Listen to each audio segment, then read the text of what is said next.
Bom, pessoal, tudo bem? Que nem eu falei, né? Depois que eu terminasse de analisar os livros de Reis e Crônicas, eu ia fazer um vídeo comentando sobre os livros, tá? Lembrando que puder já dar um like no vídeo, ativa o sininho, comentar engajamento e hoje à noite provavelmente eu vou estar numa live no canal do Luiz Questões, tá? O link tá aí na aba comunidade do canal, tá? Quem quiser assistir, fique à vontade, tá bom? Então, pessoal, o livro de Reis e Crônicas, eles na Bíblia hebraica, eles eram um conjunto só, eram chamados 4 livros de Reis. Primeiro Reis, Segundo Reis, Terceiro Reis e 4 Reis. Depois, para a tradução do grego, né, da Septuaginta, é que eles mudam de nome. Fica Primeiro e Segundo Samuel e Primeiro e Segundo Reis, mas eles eram uma obra só. E os livros de Reis e Samuel, nós sabemos que ele é um compilado de tradições diferentes. Tá? Qualquer Bíblia de estudo que você adquirir, você vai ler na introdução isso. Tem também no Wikipédia, tá? Transliterado um pouco do que essas Bíblias falam. Porque eles são tradições diferentes, uma tradição mais republicana e uma tradição mais monárquica, né? Tanto que eu já mostrei isso no primeiro vídeo que eu fiz sobre Samuel, tá bom? Uns favorecem mais uma monarquia e outros não. Agora, o que é basicamente esses livros? Esses livros, eles são uma construção teológica. Eu já fiz um vídeo sobre isso, mas eu vou explicar para vocês. O que é uma construção teológica? A palavra teologia vem de theos, no grego, que é Deus. Ou seja, você atribuir coisas a Deus ou a alguma divindade. Então, uma construção teológica é quando você atribui fatos, ainda que sejam reais esses fatos, mas você atribui a uma divindade. Por exemplo, vamos pegar um evangélico moderno. Um evangélico, de repente, sei lá, vai para o hospital se tratar de um câncer, um exemplo hipotético, tá? Se aquela pessoa sobrevive, é muito comum você ver aquela pessoa atribuir a Deus. Ai, Jesus, obrigado, eu sabia que o Senhor ia atender minhas preces e fulano sobreviveu. Se aquela pessoa morre, é muito comum a pessoa dizer que faltou alguma coisa. Ah, faltou fé, ela não orou bastante, por isso que Deus levou ela. Isso é o que, pessoal? Tanto num caso quanto no outro, é uma construção teológica. Porque a pessoa que está no hospital fazendo um tratamento, ela tem 50% de probabilidade de sobreviver ou não. Agora, se a pessoa vai sobreviver ou não, a pessoa que é religiosa, a tendência natural é ela atribuir a Deus, que é a sobrevivência, que é a morte. Isso é uma construção teológica, sendo que para a ciência, Deus não interferiu em nada. A mesma coisa é a Bíblia. A Bíblia nós temos relatos ali que nós vimos aqui no canal, que realmente são confirmados pela história. Inclusive alguns são omitidos pela Bíblia, alguns relatos importantes, tá? Qualquer dia acho que eu vou falar um pouco sobre isso. Que nem, por exemplo, o Senaqueribe. Eu já mostrei isso no vídeo. Senaqueribe, ele realmente vai para invadir Jerusalém. Ele foi um rei que existiu na história secular. Um rei muito poderoso, né, forte. E quando chega perto de Jerusalém, ele desiste, por algum motivo. Segundo José, uma praga atingiu lá o acampamento dele, né, matou alguns soldados dele, algum tipo de praga. E ele recebeu uma notícia da Etiópia. Parece que a Etiópia e o Egito iam se alinhar, ou coisa assim. Então ele desiste e ele retorna lá para a Síria. Tem um outro historiador que também mencionou isso, que José também menciona, que é Heródoto, um historiador grego, que ele também menciona. Mas por um outro motivo, alguma coisa aconteceu lá no arraial dele, aí ele desiste, ele deixa Jerusalém em paz e ele volta para a Síria. Só que na Bíblia, quando a gente lê essa mesma história, a gente vê na Bíblia que um anjo do Senhor com uma espada de fogo foi lá e matou não sei quantos mil soldados. Por quê? Porque o autor da Bíblia está fazendo uma narrativa teológica. Ele pega um fato que realmente aconteceu, aí ele coloca como se aquilo fosse uma sobrenaturalidade, como se Deus tivesse intervido. Tanto que quando chega, por exemplo, Nabucodonosor, que também cerca Jerusalém, Nabucodonosor desce o cacete em Jerusalém e não tem anjo nenhum, ninguém protege Jerusalém. Aí o que o autor faz? Foi um castigo de Deus. É Deus castigando Jerusalém porque Manassés ou nossos pais cultuaram outros deuses. Vocês perceberam? Vocês notaram que é igualzinho esse caso que eu falei hipotético de um evangélico no hospital? Se a pessoa sobrevive, foi um livramento de Deus. Se a pessoa morre, foi um castigo de Deus. A mesma coisa você vê ali no livro de Reis. Quando um rei poderoso quase invadiu Jerusalém e recuou, foi intervenção de Deus. Quando um outro rei poderoso cercou Jerusalém e desceu o cacete, foi Deus castigando a gente. Vocês notaram? Então ali basicamente é uma construção teológica que nós estamos vendo ali na Bíblia. Tem outros exemplos também, que nem naquela parte que eu falei dos samaritanos. Quando o rei manda aqueles outros povos de outros lugares do Império para habitar ali na Samária, realmente, segundo Flávio José, o historiador judeu, teve uma praga que acometeu ali aqueles povos e eles ficaram doentes. Segundo Flávio José, foi algum tipo de doença. Ele não informa qual doença era, né, mas pode ter a ver com a sepsia. É uma hipótese. Agora, quando você chega na Bíblia, já não foi uma praga. Foi um leão que saiu e começou a comer as pessoas na Samaria. Que é bem improvável até, né? Ali na região do Oriente Médio nem tem o leão, esse tipo de leão, né? Tem até um leão da montanha que postaram uma vez no meu grupo, mas seria muito improvável isso. Mas o fato é, aquele povo foi acometido de algum mal e a Bíblia dá uma visão teológica, como se Deus tivesse mandado um leão devorar aquelas pessoas. É isso que a gente vê nessas obras, pessoal. Que nem aquele rei lá, acho que é Manassés, se eu não estou enganado, que era até um bom rei. Ele deve ter existido de verdade naquele período, antes do cativeiro babilônico, no período assírio. Ele deve ter pegado uma lepra, porque a lepra era uma doença muito comum, tinha até leprosos, né, que eram afastados, né, no mundo antigo. E aí o autor já atribui que foi um castigo de Deus, mesmo ele sendo um bom rei. Aí o que o autor da Bíblia faz? Ele inventa um motivo, ainda que banal, para Deus ter mandado uma lepra para ele. Não, porque ele se exaltou muito, porque ele queria queimar incenso no templo do Senhor. Então, porque ele se exaltou, Deus mandou para ele uma lepra. É claro que isso aí seria um motivo banal, né? Nós temos reis piores ali que fizeram coisas piores e Deus não fez nada, que nem o rei Acabe, aquele Urias, né? Não é Urias, é Uzias, né? Que foi praticamente um carniceiro e Deus não fez nada. O outro que recuperou o templo, só porque ele quis acender o incenso, Deus vai lá e manda uma lepra para ele e ele morre de lepra. É claro que ali é a visão do autor, né, pessoal? É uma construção meramente teológica.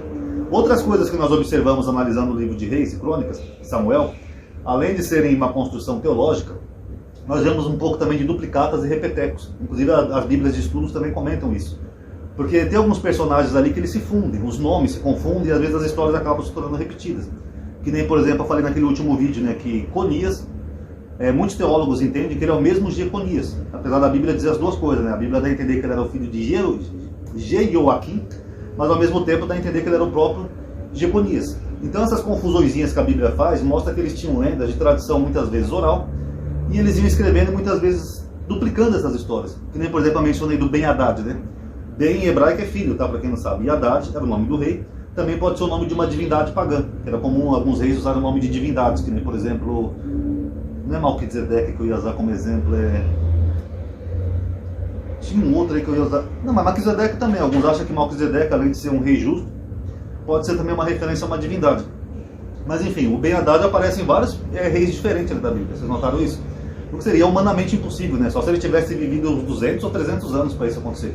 Mas é porque ali são histórias que vão se repetindo. São histórias transmitidas de tradição oral e elas vão acabando se repetindo. A maioria dessas histórias, segundo os teólogos, elas começam a ser escritas por volta do século 6 a.C., na época da reforma do rei Josias. Por isso que eu falei que o rei Josias era um dos mais importantes da Bíblia. Na verdade, alguns teólogos entendem dois períodos, né? Período do rei Ezequias e período do rei Josias, tá? Aí não tem um consenso, mas bem provável é que tenha sido na época do rei Josias. Porque o rei Josias ele faz uma reforma religiosa, ali junto com os sacerdotes, então você começa a ver um pouco uma maquiação da história. Um outro detalhe que as pessoas não observam também é que o hebraico ele só é desenvolvido plenamente na época dos reis mesmo.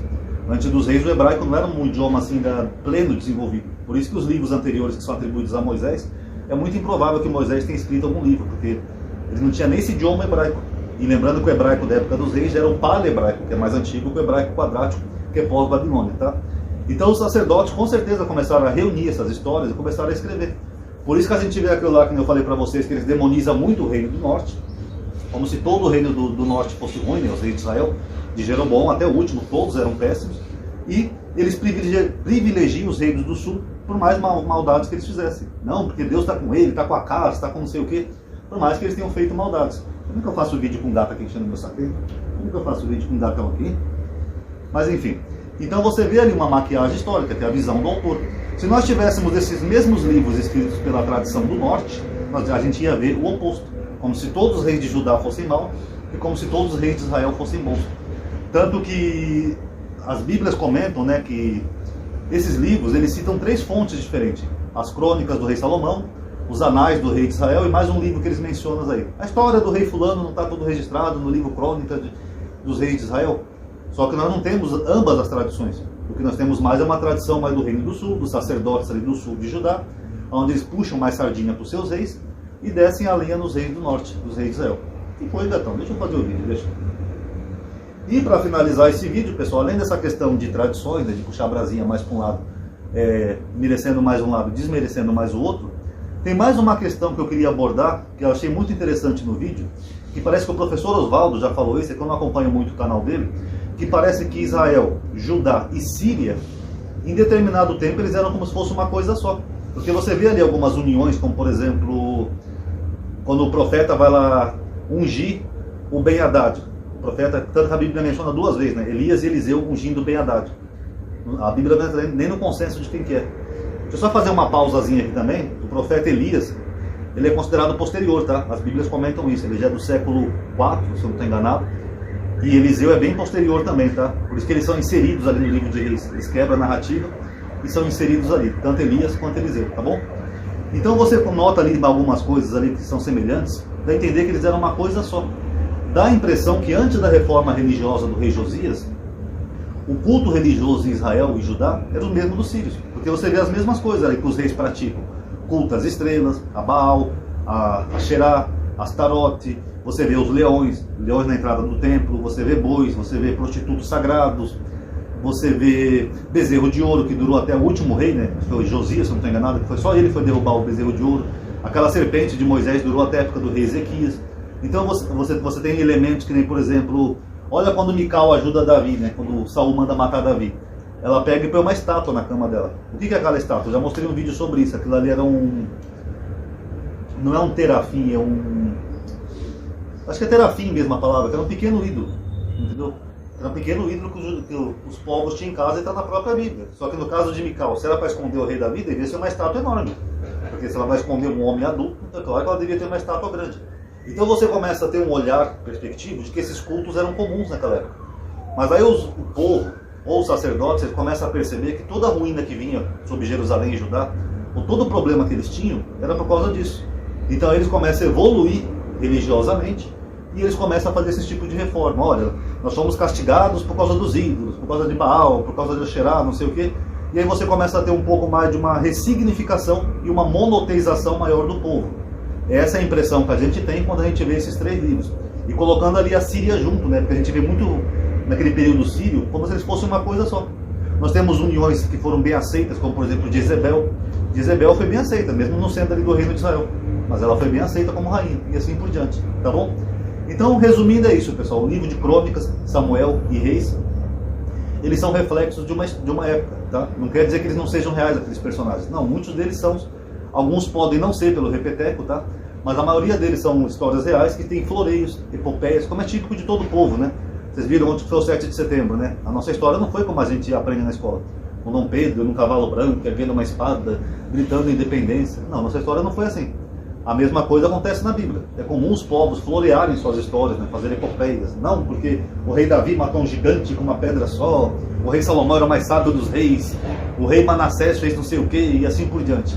Então, basicamente, é uma construção teológica. Não que os personagens não sejam reais, a maioria eles são. Tem até algumas evidências arqueológicas, mas a história, como nós temos aqui na Bíblia, é basicamente um floreio. Tá bom, pessoal? E também uma construção teológica, né? Uma reforma teológica, né? Digamos assim, para tentar conduzir o povo ao monoteísmo. Tá bom? Então, espero que tenham gostado. Quem puder dar um like aí no vídeo, obrigado aí por ter assistido. Paz a todos.